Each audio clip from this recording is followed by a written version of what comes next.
صلو علی الحبیب صلی اللہ تعالی علی محمد صلی اللہ علیہ وسلم توبوا الی اللہ استغفر اللہ صلو علی الحبیب صلی اللہ تعالی علی محمد صلی اللہ علیہ وسلم۔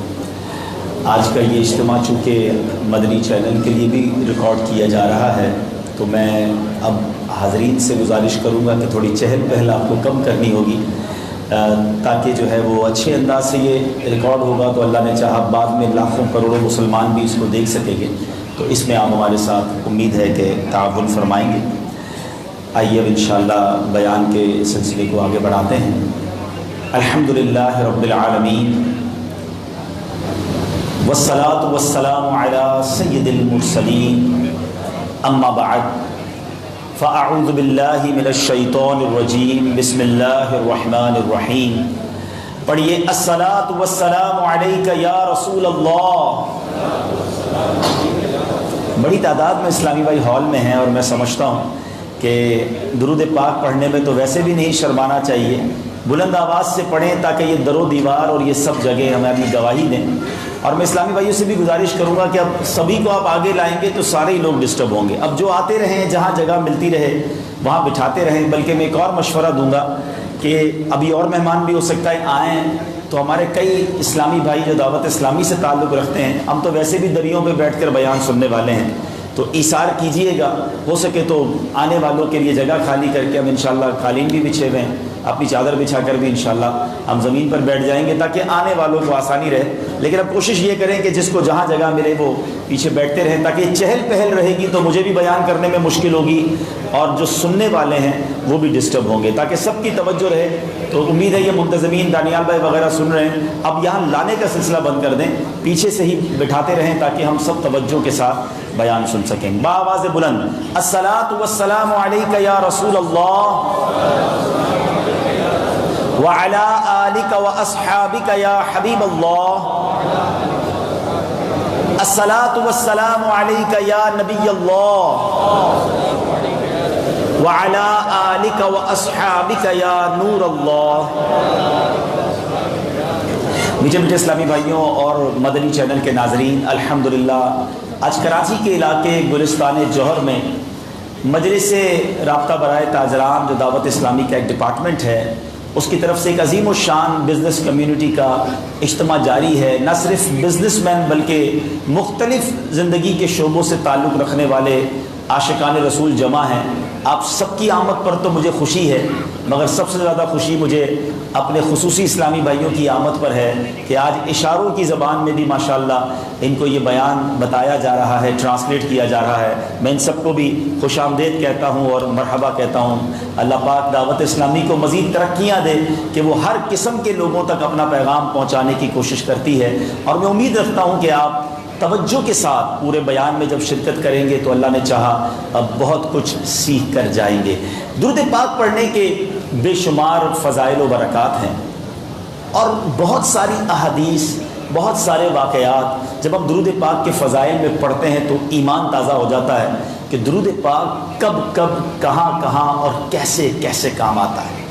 ایک بہت ہی خوبصورت واقعہ، بڑا ایمان افروز واقعہ ہے جو میں آپ کے سامنے پیش کرتا ہوں۔ ایک دوست نے اپنے ایک دوسرے دوست کو قرض دیا، اور جب اس نے قرض دیا تو وہ قرض ایک بڑی اماؤنٹ تھی، 3000 دینار۔ وہ ٹائم آ گیا، جب اس ٹائم وہ قرض لینے کے لیے اپنے دوست کے پاس گیا کہ بھائی مجھے میرے پیسے واپس دو، تو اس نے کہا کہ پیسے تو نہیں میرے پاس، میں کولیپس ہو گیا ہوں، بزنس اب میرا ختم ہو گیا ہے، میں تمہاری رقم نہیں دے سکتا۔ اس نے ایک اور ٹائم دے دیا اسے کہ ٹھیک ہے اب اتنے وقت دنوں کے بعد میں دے دوں گا۔ وہ ٹائم بھی گزر گیا، اور جب وہ ٹائم بھی گزر گیا تو اس کے بعد اس دوست نے کہا کہ اب تو پیسے دے دو بھائی، میرا ٹائم پورا ہو گیا ہے، پھر نہ دے سکا ٹائم۔ آخر کار معاملہ جو ہے وہ کورٹ میں چلا گیا، قاضی کے پاس چلا گیا۔ اب قاضی نے جس کو پیسے دینے تھے اس کو بلایا اور کہا کہ بھائی آپ کو اس کے پیسے دینے؟ کہتا ہے ہاں پیسے تو دینے ہیں۔ تو کہا پھر دیتے کیوں نہیں ہو؟ پیسے ہیں ہی نہیں، کاروبار ہی ختم ہو گیا ہے، قرضہ تو لیا تھا، اب میرے پاس بچا ہی کچھ نہیں ہے۔ تو کہا اچھا اب یہ بتاؤ کہ کب دو گے، کیسے دو گے؟ اس نے کہا بس میرے پاس پیسے ہی نہیں ہیں۔ تو کہا اب تمہارے پاس 30 دن کا ٹائم ہے، 30 ڈیز میں یا تو اس کے پیسے لوٹا دو یا 30 دن کے بعد تمہیں قید کر دیا جائے گا۔ یہ شخص اب گھر آیا، پیسے تو تھے نہیں، مگر شاید علماء نے لکھا کتابوں میں، یہ واقعہ کئی بڑی بڑی کتابوں میں لکھا اور درود پاک کے فضائل کی بڑی بڑی کتابوں میں لکھا۔ اس شخص نے سوچا کہ اس نے ایک حدیث پاک پڑھی ہوئی تھی کہ جس میں نبی پاک علیہ الصلوۃ والسلام نے فرمایا ہے، جس کا مضمون ہے کہ جو شخص پریشان ہو، مصیبت زدہ ہو، اسے چاہیے کہ مجھ پر کثرت سے درود پاک پڑھے، کیونکہ درود پڑھنا مصیبتوں اور پریشانیوں کو لے جاتا ہے۔ اب اس عاشق رسول نے سوچا اور تو کچھ ہے نہیں، اب میں درود پاک پڑھنا شروع کرتا ہوں۔ صبح سے لے کر شام تک وہ درود پاک پڑھنے لگ گیا۔ 27 دن گزر گئے، only 3 days left، 3 دن باقی تھے قاضی کے پاس جانے میں۔ 27 دن گزر گئے درود پڑھتے پڑھتے۔ جب 28ویں رات آئی تو آنکھیں تو بند ہوئیں، مگر خواب میں اسے ایک آواز آئی، گھبراؤ نہیں، تمہارا قرضہ ادا کر دیا جائے گا، تمہارا مسئلہ سالو ہو جائے گا۔ صبح اٹھتا ہے، درود پاک پڑھ رہا ہے، مگر کہتا ہے یہ آواز سے تو مسئلہ حل نہیں ہوگا، پیغام کیا ہے اسے سمجھ نہ آیا۔ 28واں دن گزر گیا، 29ویں رات آ گئی، مگر اب آنکھیں بند ہوئیں اور قسمت جاگ اٹھی۔ نبی پاک صاحب لولاک صلی اللہ تعالیٰ علیہ وسلم خواب میں تشریف لائے اور پیارے آقا صلی اللہ تعالیٰ علیہ وسلم نے فرمایا گھبراؤ نہیں، علی بن عیسیٰ وزیر کے پاس جاؤ، وہ تمہارا قرضہ ادا کر دے گا۔ اب یہ عاشق رسول صبح اٹھا تو ویری فریش، حشاش بشاش کہ اب تو کام ہو گیا، نبی پاک نے خواب میں آ کر بشارت دی ہے۔ مگر پھر ذہن میں سوال آیا کہ علی بن عیسیٰ کے پاس جاؤں گا تو ثبوت کیا ہے، پروف کیا ہوگا؟ میں جا کر اس کو کہوں گا کہ میرا قرضہ دے دو تو ایسے تو قرضہ نہیں دے دینا، اور میں نے اس کو کہا کہ مجھے نبی پاک نے خواب میں کہا ہے، اور اس نے اگر مجھ سے کوئی نشانی مانگی تو میں نشانی کیا دوں گا؟ آخری دن تھا، 29واں دن تھا، وہ بھی درود پڑھتے پڑھتے گزر گیا۔ 30th نائٹ آ گئی، صبح وہ دن ہے جب عدالت میں جانا ہے۔ اب اس رات پھر نبی پاک علیہ الصلوۃ والسلام خواب میں تشریف لائے اور آقا علیہ الصلوۃ والسلام نے فرمایا کہ علی بن عیسیٰ وزیر کے پاس جاؤ، وہ تمہارا قرض ادا کر دے گا۔ کہ حضور چلا تو جاؤں گا، لیکن اگر وزیر نے مجھ سے کوئی نشانی طلب کی تو میں کیا جواب دوں گا؟ پیارے آقا علیہ الصلوۃ والسلام نے کمال کا ارشاد فرمایا کہ علی بن عیسیٰ سے کہنا کہ تم روزانہ فجر کی نماز کے بعد 5000 بار درود پاک پڑھتے ہو، یہ راز فقط تم جانتے ہو اور تمہارا رب جانتا ہے۔ اب یہ جب صبح اٹھا تو ایک نشانی بھی مل چکی تھی۔ عدالت میں جانے سے پہلے وزیر کے دربار میں پہنچ گیا، اسے یہ ڈر تھا کہ آج پیسے نہ لوٹائے تو سزا ہو سکتی ہے۔ جب وزیر کے دربار میں پہنچا تو وزیر اپنے مشیروں کے ساتھ بیٹھا تھا۔ کہا مجھے آپ سے بات کرنی ہے۔ کہا بتاؤ کیا بات کرنی ہے؟ کہا میں ایک پیغام لایا ہوں آپ کے لیے۔ اچھا کس کا پیغام لائے؟ کہا میں نبی پاک جناب محمد مصطفیٰ صلی اللہ تعالیٰ علیہ وسلم کا پیغام لایا ہوں۔ وہ عاشق رسول وزیر تھا، کہتا بتاؤ میرے آقا نے کیا پیغام دیا ہے؟ کہا حضور میں 3000 دینار کا مقروض ہوں، آج آخری دن ہے اور میرے آقا نے مجھے بشارت دی ہے کہ آپ سے کہوں کہ آپ میرا قرض ادا کر دیجئے۔ علی بن عیسیٰ کہتا ہے کوئی ثبوت ہے آپ کے پاس؟ ہے کوئی دلیل بھی ہے آپ کے پاس؟ میں کیسے مان لوں کہ آپ کو نبی پاک علیہ الصلوۃ والسلام نے بھیجا ہے؟ عاشق رسول کہتا ہے خالی ہاتھ نہیں آیا، میرے آقا نے مجھے دلیل بھی عطا فرمائی ہے، مجھے ایویڈنس بھی دیا ہے، اور پروف یہ ہے حضور کہ آپ روزانہ صبح فجر کی نماز کے بعد نبی پاک صلی اللہ تعالیٰ علیہ وسلم کی بارگاہ میں درود و سلام کا نذرانہ پیش کرتے ہیں۔ جب تک 5000 کا عدد پورا نہیں ہوتا آپ اس وقت تک کسی اور سے بات نہیں کرتے، اور اے وزیر صاحب یہ راز صرف آپ کو پتہ ہے اور آپ کا رب جانتا ہے۔ اللہ اکبر! وہ وزیر تو جس کو کہے نا جھوم اٹھا، ایسا عاشق رسول وزیر تھا جو روزانہ صبح 5000 درود پڑھتا ہو، اس کی تو عید ہو گئی نا۔ وہ کہتا ہے مرحبا یا رسول اللہ، میرے آقا نے میرے درود قبول کر لیے، اس سے بڑھ کر میرے لیے سعادت کیا ہوگی۔ اب یہ وزیر اپنی سیٹ سے اٹھتا ہے، اپنے کمرے میں جاتا ہے، تھوڑی دیر بعد واپس آ کر اس عاشق رسول کے ہاتھ میں 3000 دینار رکھ کر کہتا ہے حضور پہلے 3000 دینار تو نبی پاک کا حکم کی میں ادب سے بجا لاتا ہوں، میرے آقا نے جو حکم فرمایا یہ 3000 دینار آپ کو پیش کرتا ہوں، حضور ایک اور 3000 دینار لیجئے۔ میرے گھر آپ آئے، اتنی اچھی خبر سنائی، آپ نے قدم رنجا فرمایا، یہ 3000 اس کا نذرانہ ہے، اور ایسا کیجئے 3000 اور لیجئے، اس سے اپنے بچوں کے لیے کچھ چھوٹا موٹا کام شروع کیجئے اور ایک وعدہ کر کے جائیے، آج کے بعد زندگی میں آپ کو جب بھی کوئی کام پڑے میں آپ کا بھائی ہوں، مجھے یہ خدمت کا موقع دیجئے گا۔ اللہ اکبر، وہ مقروض جو ایک رات پہلے 3000 دینار کا مقروض تھا، ہو سکتا ہے اس کے بیک آف مائنڈ یہ بھی چل رہا ہو کہ اب شاید کل میں نے جیل میں جا کر، عدالت میں جا کر گرفتاری دے کر جیل میں جانا ہے، مگر اب 9000 دینار ہاتھ میں ہیں۔ عاشق رسول جھومتا ہوا نبی پاک کی یاد میں گھومتا ہوا اب عدالت میں پہنچا۔ عدالت میں everybody expecting over there کہ آج اس نے آنا ہے اور آ کر کہنا یہی ہے کہ پیسے تو نہیں ہیں، گرفتار کر لو، مگر جا کر اس عاشق رسول نے 3000 دینار جج صاحب کے ہاتھ میں رکھ دیے۔ قاضی کہتا ہے پہلے تو یہ بتاؤ پیسے آئے کدھر سے؟ تم تو کہتے تھے غریب ہوں، تم تو کہتے تھے کاروبار نہیں ہے، ایک مہینے میں اتنی بڑی رقم کا انتظام کیسے ہو گیا؟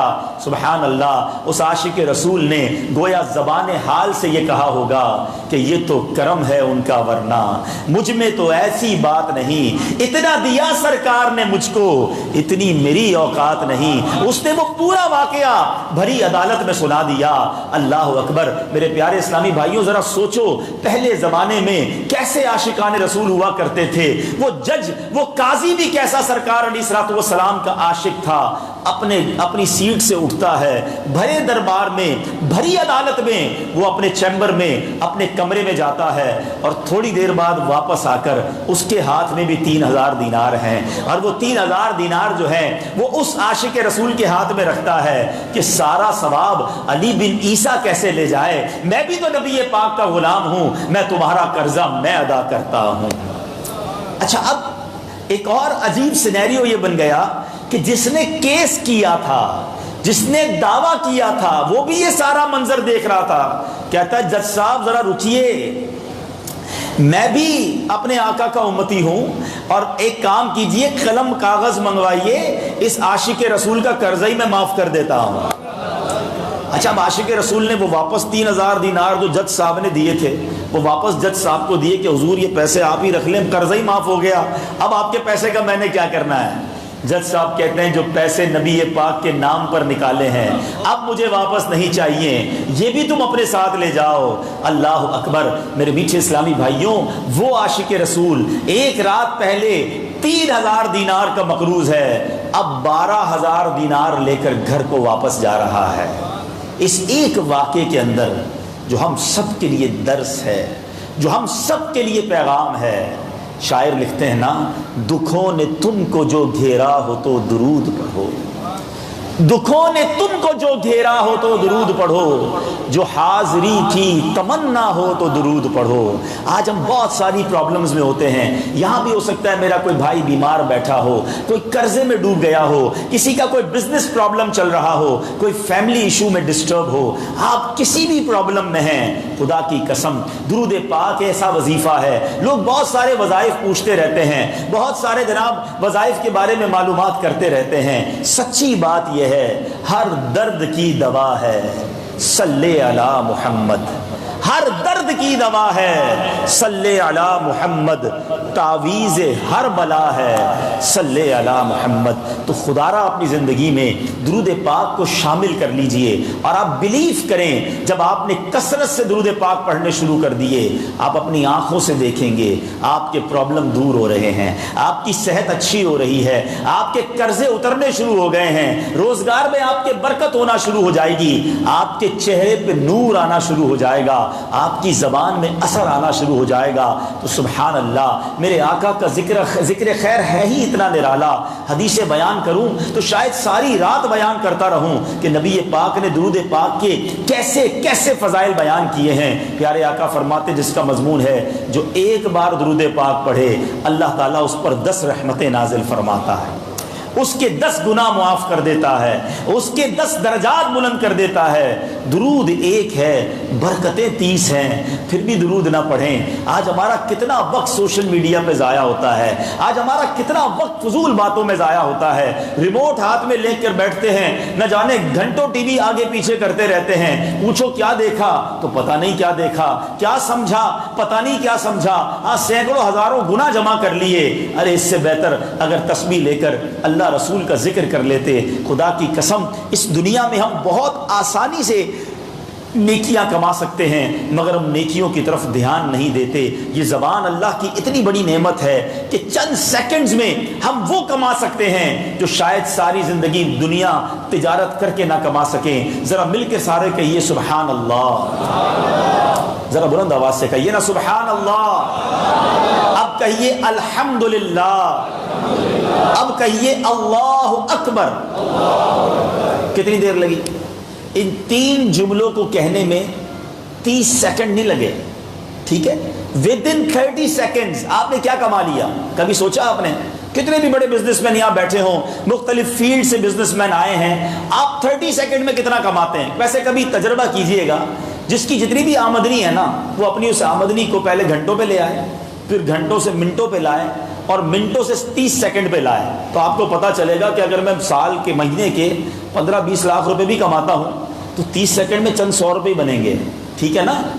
30 سیکنڈ میں بندہ اتنی کما سکتا ہے، وہ بھی بہت بڑا بزنس مین ہو۔ تو میں آپ کو بتاتا ہوں میرے نبی کے سچے وعدے ہیں، جو ایک بار سبحان اللہ کہے اس کے لیے جنت میں درخت لگا دیا جاتا ہے، ایک بار الحمدللہ کہے جنت میں درخت لگا دیا جاتا ہے، ایک بار اللہ اکبر کہے جنت میں درخت لگا دیا جاتا ہے۔ اتنا آسان نیکیاں کمانا، اور میری زبان فضول گوئی کرتی رہے، مسلمانوں کا دل توڑتی رہے، غیبتیں کرتی رہے۔ سوچیے اپنے بارے میں، اللہ کرے اس وقت کی قدر نصیب ہو جائے اور ہم چلتے پھرتے اٹھتے بیٹھتے، ڈرائیونگ کرتے وقت ہم فارغ ہوتے ہیں، واک کرتے وقت ہم فارغ ہوتے ہیں، فارغ بیٹھے ہوتے ہیں۔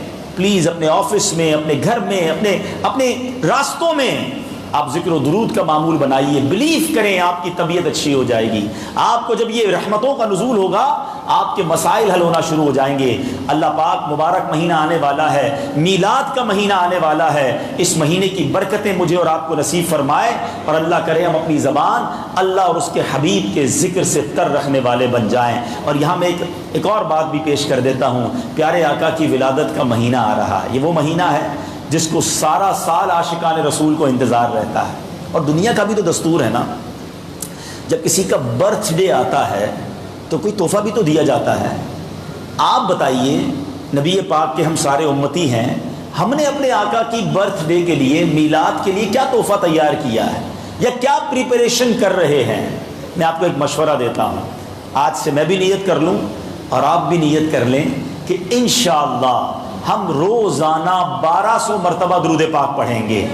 اگر آج سے لے کر 12 ربیع الاول تک روزانہ 1200 بار درود پاک پڑھیں تو انشاءاللہ جب صبح ولادت کی گھڑی آئے گی نا تو آپ کے پاس 12, 14, 15 ہزار درود پاک کا تحفہ ہوگا، اور آقا کی بارگاہ میں وہ پیش کر دیجئے گا کہ حضور میں غلام اپنی اوقات کے مطابق آپ کو درود و سلام کا تحفہ پیش کر رہا ہوں۔ اور یاد رکھیے میرے آقا ایسے کریم ہیں، ہم تو اپنی حیثیت کے مطابق تحفہ دیں گے، بتاؤں میرے آقا کیا عطا فرمائیں گے۔ آج کا یہ اجتماع جو ہے وہ امام اہل سنت کی یاد میں بھی ہے، بریلی کے تاجدار امام احمد رضا خان علیہ رحمت الرحمان کا ذکر خیر بھی ساتھ ہوتا رہے گا۔ بریلی کے تاجدار لکھتے ہیں، میرے کریم سے گر قطرہ کسی نے مانگا ہے، دنیا والوں سے 1000 روپے مانگو تو 100 روپے دے کے کہتے ہیں وہ اتنے ہی ہیں بھائی، قرضہ 1,00,000 روپے مانگو تو مشکل سے 5-10 ہزار دے کر دوبارہ مانگو تو کہتے ہیں مانگنے کی عادت ہو گئی ہے۔ یہ دنیا ہے، مانگو، مانگنے والا کسی کو اچھا نہیں لگتا۔ اور آؤ شہنشاہ بریلی سے پوچھو، جب نبی پاک سے قطرہ مانگے تو کیا ملتا ہے؟ اعلیٰ حضرت لکھتے ہیں، میرے کریم سے گر قطرہ کسی نے مانگا، دریا بہا دیے ہیں مدنی نے دریا بہا دیے ہیں، دور بے بہا دیے ہیں، دریا بہا دیے ہیں، دور بے، اور جب آ گئی ہے جوش رحمت پہ ان کی آنکھیں، جلتے بجھا دیے ہیں، مدنی نے جلتے بجھا دیے ہیں، روتے ہنسا دیے ہیں، جلتے